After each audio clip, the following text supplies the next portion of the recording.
Bismillahirrahmanirrahim, dan sekarang kita akan membahas tentang hasil tes Stephen, yaitu feeling introvert atau FI. Feeling artinya perasaan, menunjukkan kecerdasan memahami perasaan, kecerdasan perasaan, menunjukkan bagian otak kanan bawah yang lebih dominan pada diri Anda, ya, di mana disebut dengan limbik kanan. Di bagian otak ini berkumpul fungsi-fungsi seperti mendengar, ya, kemudian merasakan, berbicara, kemudian juga merasakan atau emosi, tentang emotion, ya. Oke.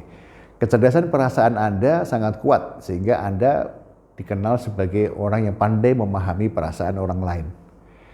Kecerdasan ini disebut kecerdasan introvert karena lapisan otak dalam itu lebih aktif, sehingga Anda memiliki kecerdasan yang kemudinya berada di dalam, ya, yang drivernya itu ada di dalam, yang akan bergerak sesuai dengan prinsip Anda, pengetahuan Anda, keputusan Anda, sehingga Anda termasuk orang yang memiliki pancaran yang kuat di dalam kepemimpinan, di dalam memimpin.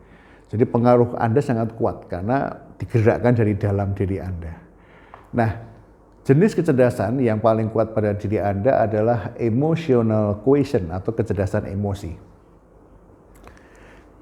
Kecerdasan emosi itu adalah kemampuan untuk mengelola emosi agar bisa tetap sabar, memaafkan, menyayangi, tidak mudah dendam, tidak mudah sakit hati, tidak mudah marah. Nah, ini adalah sebuah PR terbesar bagi seorang feeling introvert. Namanya feeling itu kan perasaan nih, ya. Maka orang feeling itu biasanya moody, ya, kemudian mudah baper, mudah jengkel, mudah marah, emosinan. Ini berarti Anda seorang feeling introvert yang masih belum matang emosinya. Maka PR-nya adalah perlu mematangkan kecerdasan emosi dengan cara pahami bahwa kita tuh harus memaafkan. Memaafkan itu jauh lebih baik dibandingkan penuh dendam, ya. Dendam itu negatif dan itu akan membuat hati kita kemerungsung, kita akan selalu galau, ya, khawatir, emosi, sehingga itu tidak ada manfaatnya, ya. Lebih baik kita memaafkan, ya, memaafkan. Mendendam itu membuat hormon tubuh kita menjadi negatif sehingga banyak penyakit yang bisa muncul, ya. Maka Anda seorang feeling introvert perlu belajar tentang arti penting mengelola emosi. Ya, carilah referensi tentang arti penting menata emosi Anda sehingga Anda lebih tenang secara emosional. Kecerdasan emosi menjadi PR bagi diri Anda sebagai seorang feeling introvert. Peran yang sangat disukai seorang feeling introvert adalah sebagai pemimpin, leader, the great leader, pemimpin yang hebat, ya, pemimpin yang hebat, pemimpin sejati. Pemimpin yang dengan prinsip-prinsipnya yang dia pahami, yang dia yakini, yang ada dalam dirinya, akhirnya dia gunakan untuk memimpin orang lain. Ya, di sini saya perlu menyampaikan sebuah cerita tentang Soekarno. Soekarno itu di sisi karakter dia lebih cenderung ke feeling introvert. Ya, dia bisa memimpin melalui prinsip yang dia miliki, yaitu apa? Pada masa itu dia yakin Indonesia bisa merdeka. Ya, banyak informasi yang dia dapatkan, banyak referensi yang dia kumpulkan sehingga dia bisa meyakinkan banyak orang bahwa Indonesia bisa merdeka. Maka dengan prinsip itu dia akhirnya memancarkan idenya sehingga dia bisa jadi pemimpin yang hebat. Inilah gambaran seorang leader dari seorang feeling introvert. Kelebihan dia cepat populer, ya, dengan idenya dia, dengan prinsip dia, dengan kemampuan dia berbicara, ya, karena seorang feeling ini punya kekuatan communication skill yang bagus. Ini perlu diasah bagi Anda yang feeling introvert. Anda punya potensi pandai berbicara, tapi kalau nggak diasah juga ini nggak akan berkembang, ya.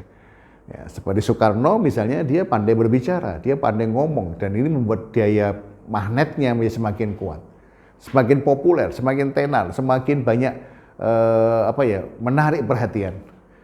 Targetnya adalah visi, pandangan jauh ke depan. Seorang feeling introvert harus memiliki visi. Dia itu seperti bisa melihat jauh ke depan. Indonesia merdeka contoh, ya. Itu sebuah visi. Maka kekuatan dia adalah visi yang bisa menggerakkan orang lain, ya, untuk mendukung dia. Ini seorang feeling introvert punya kehebatan di visi. Visi itu seperti mimpi, ya, cita-cita. Aku ingin punya Kalau anak-anak ya dia pengen punya mimpi apa? Aku ingin jalan-jalan ke Eropa misalnya. Nah, kalau visi ini akan didukung orang lain. Nah, orang tuanya akan mendukung misalnya. Nah, kemudian harapannya adalah leading atau memimpin banyak orang. Dia pengen benar-benar bisa menjadi seorang pemimpin yang aktual, yang real. Maka belajar leadership skill itu menjadi sangat penting. Ya, maka ada untuk anak-anak ada leadership for kids ya. Untuk dewasa misalnya ada leadership institute atau speak to lead, bicara untuk bisa memimpin. Itu banyak sekali pelatihan-pelatihan yang harus Anda ikuti jika Anda memang sangat membutuhkan kemampuan berbicara agar daya pengaruh Anda sebagai pemimpin semakin meningkat. Itu. Nah, ada 4 kata kunci yang perlu dipahami bagi seorang feeling introvert, yaitu merasakan, pernafasan, memimpin, dan dicintai. Oke ya. Jadi pertama merasakan. Anda punya perasaan yang peka seharusnya terhadap orang lain, terhadap sesama manusia. Anda harus punya empati. Ini perlu dilatih, perlu dikembangkan. Bagaimana perasaan kamu? Bagaimana perasaan kamu melihat ini seperti ini? Perasaan ini harus dilatih.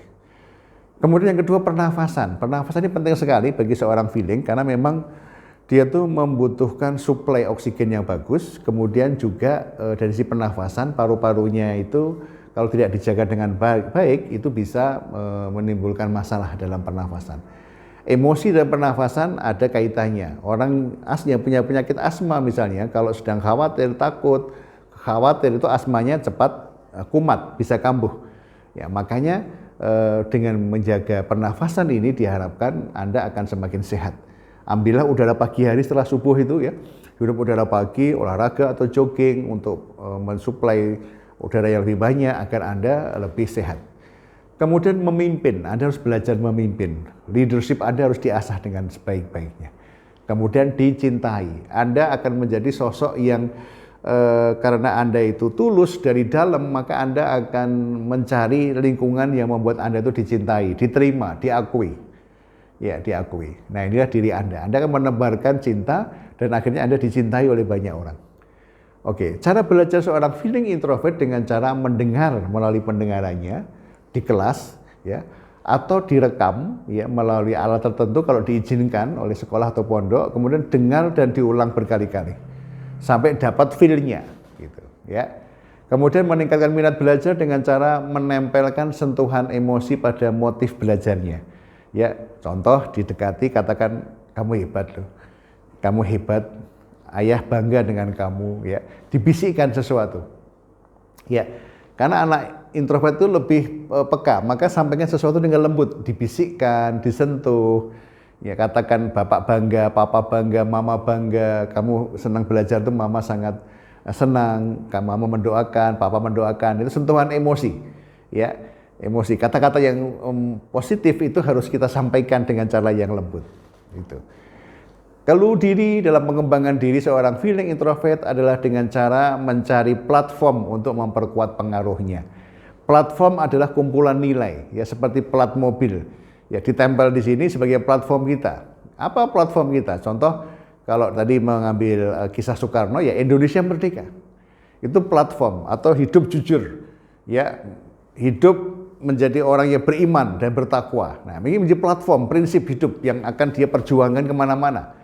Sehingga dengan memperjuangkan nilai-nilai tadi, maka pengaruhnya akan semakin kuat. Karena ada dorongan dari dalam, punya kemampuan berbicara, tulus benar-benar menebar kasih sayang, akhirnya dia akan menjadi leader yang punya magnet yang sangat kuat. Kemudian apa yang paling dia sukai? Dia adalah orang yang menebarkan atau mencari cinta. Cinta ada simbol kasih sayang, rasa hormat, respect, persahabatan. Maka orang-orang feeling introvert itu akan terus berjuang mencari cinta, mencari tempat yang penuh kasih sayang, yang saling menghormati, saling menjaga, dan saling mengayomi. Itulah kehebatan seorang feeling introvert. Semoga bermanfaat. Wassalamualaikum warahmatullahi wabarakatuh.